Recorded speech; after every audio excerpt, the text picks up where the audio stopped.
चोपडा तालुक्यातील मध्य प्रदेश सीमेवर असलेल्या वैजापूर येथे कुपोषित बालके आढळून आल्याने चिंतेचं वातावरण पसरलंय। परिसरातील कुपोषित बालकांना 14 दिवसाच्या कोर्ससाठी वैजापूर प्राथमिक आरोग्य केंद्रात उपचाराकरिता दाखल करण्यात आलंय। या आरोग्य केंद्रात 5 कुपोषित बालकांवर प्राथमिक उपचार सुरू आहेत। या भागात 100% आदिवासी समाजाचे वास्तव्य असल्याने कुपोषित बालके आढळत असतात।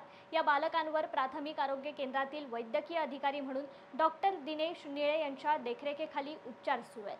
मात्र या भागात कुपोषित बालकांची संख्या शून्य होण्यासाठी शासन प्रशासनाने पावले उचलणे अत्यंत गरजेचे आहे। प्राथमिक आरोग्य केंद्र वैजापूर अंतर्गत सर, आपल्याला या वैजापूर आरोग्य केंद्र अंतर्गत किती कुपोषित बालक आढळले आहेत?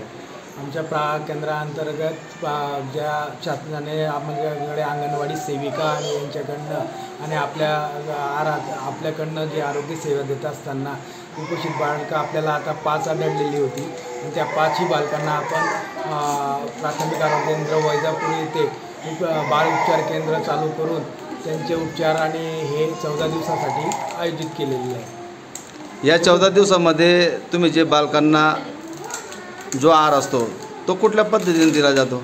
सर्वात सकाळी शासनाच्या नियमानुसार दिलेला आहार असतो। सकाळी लापसी किंवा शिरा, आपण राजगिऱ्याचे लाडू, शेंगदाणे, त्याच्यानंतर दुपारी 1 केळ 10 वाजता, नंतर 12 वाजता भाजीपोळीचं जेवण, दुपारी 2 वाजता अंड आणि रात्रीचं भाजीपोळीचं जेवण, हे सर्व पॅराशूट तेलामध्ये बनवून वजन वाढीसाठी उपयोगीसाठी आपण कुपोषित बालकांना देत आहोत।